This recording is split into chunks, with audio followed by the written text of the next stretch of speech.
अस्सलाम वालेकुम। आज की वीडियो में बात करेंगे इन्फ्लेमेटरी बाउल डिजीज़ की, आईबीडी की। इसमें मैं बस एक ब्रीफ सा ओवरव्यू दूंगा, यहाँ से लेके जो यहाँ तक एक लिखा हुआ एक ब्रीफ सा ओवरव्यू दूंगा। करती तो या आप पूरा ना भी पढ़ें तो कोई इतनी वो बड़ी बात नहीं, बस जो इसमें इंपॉर्टेंट चीज़ें लिखी हुई वो मैं इस वीडियो में जल्दी से बता देता हूँ।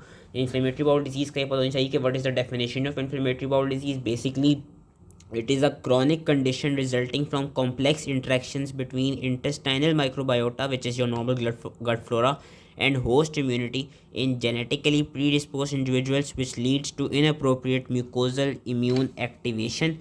और इसमें हमको याद रखना है कि जो दो डिजीज़ आती हैं आईबीडी में, जिनकी हम अभी आगे नेक्स्ट वीडियोस में बात करेंगे, Crohn's disease and ulcerative colitis. Crohn's disease में क्या होता है? क्रोन्स डिजीज़ में बेसिकली ये देखा गया, it is also known as, it is also been refer to as regional enteritis. वो गट के किसी भी पार्ट में भी हो सकती है, वो इलियम के लेवल पे भी हो सकती है। और इसमें हमको जो वो मिलती है, जो बेसिकली क्रोन्स डिजीज़ का वो जो रीजन मिलता है जहाँ पे इन्फ्लेमेशन यूजली मिलती है, वो ट्रांसम्यूरल टाइप की मिलती है। वेयरस जो अल्सरेटिव कोलाइटिस होता है, अल्सरेटिव कोलाइटिस आपका नॉर्मली कोलोन और रेक्टम को इन्वॉल्व करता है, एंड इसमें जो हमें इन्फ्लेमेशन मिलती है that is usually limited to mucosa and submucosa. और जो इनके डिफरेंसेस हैं ये भी यहाँ पे लिखे हुए, टेबल याद करना होगा। अभी आगे जब आई क्रोन्स डिजीज़ और अल्सरेटिव कोलाइटिस अलग से पढ़ेंगे तब भी मैं थोड़ा सा रिपीट करवा दूंगा। इसमें ये देखा गया कि जो I it can occur at any age, लेकिन यूजली टीन एज वाली लाइफ में और अर्ली 20s में ज़्यादातर आई के केसेस निकलते हैं। और ज़्यादातर जो ये डेवलप कंट्रीज़ है वहाँ पे ज़्यादा देखी जाती हैं कि दो हाइपोथेसिस स्टेट की गई है। एक तो हाइजीन हाइपोथेसिस स्टेट की गई जिसकी वजह से आईबीडी हो सकता है कि due to in the western world, वहाँ पे in the western world due to improve food storage conditions, due to decrease food contamination and due to changes in the gut microbiome, there is a chance के जो गट की एक जो immunity है वो properly develop ना हो पाए, and in inadequate development of regulatory processes might occur which limit the mucosal immune responses. और साथ में ये देखा गया कि इसकी वजह से होता है कि जो म्यूकोजा एसोसिएटेड माइक्रोब्स होते हैं they trigger persistent and chronic inflammation in susceptible host. और एक और थ्योरी ये डिपिक्ट की गई है, ये एक और पोटेंशियल एक्सप्लेनेशन ये दी गई है आईबीडी की। आईबीडी इसलिए भी हो सकता है कि जो हम अपने फूड्स में डिफरेंट प्रिजर्वेटिव्स और डिफरेंट मटीरियल्स यूज़ करते हैं अपने प्रोसेस फूड में, those can induce low grade mucosal damage which predisposes to IBD.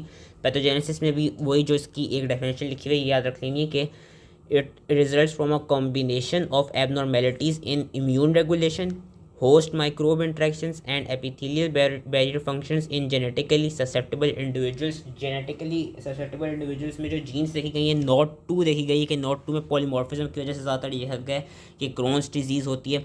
उसके अलावा और उन्होंने डिफरेंट फैक्टर्स बताए हुए म्यूकोजल इम्यूनिटी में, उन्होंने बताया हुआ कि there could be any genetic basically you can say any polymorphism in your in those genes which are required for immune signaling, या those regulatory genes, या any genes which are encoding HLA molecules, या genes which are encoding cytokines, या pro-inflammatory cytokines like interferon gamma, और जो anti-inflammatory cytokines like interleukin 10। इन genes में भी अगर कोई polymorphism हो जाए तो उसकी वजह से there is a chance कि वो it might predispose to IBD. And साथ में क्रोन्स डिजीज़ और अल्सरेटिव कोलाइटिस दोनों में हमको पॉलीमॉर्फिज्म मिलता है इंटरल्यूकिन 23 के रिसेप्टर पे, और हेल्पर 17 जो लिम्फोसाइट्स होते थे उनकी भी सिग्नलिंग में थोड़े से इनकी जो जीन्स जो इनकोड कर रही होती हैं हेल्पर 17 लिम्फोसाइट्स को, उसमें भी थोड़े से पॉलीमॉर्फिज्म देखे जाते हैं।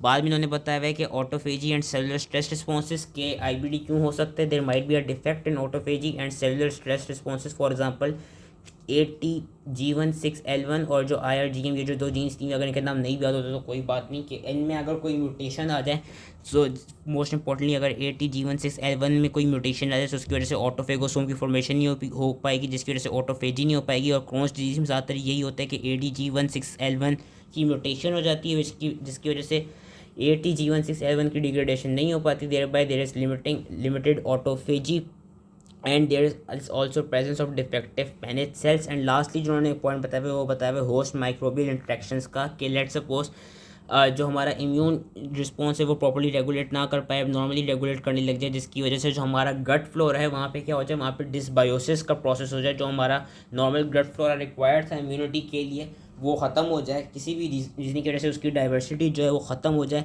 सो that can also lead to IBD in inflammatory bowel disease. ये एक छोटा सा बस ब्रीफ सा ओवरव्यू था। अब जो मेन डिजीज़ हैं इसकी, Crohn's disease and ulcerative colitis, वो हम अपनी नेक्स्ट वीडियोस में डिटेल में करेंगे। तो आई होप ये इसकी समझ में आ गया, एंड थैंक यू।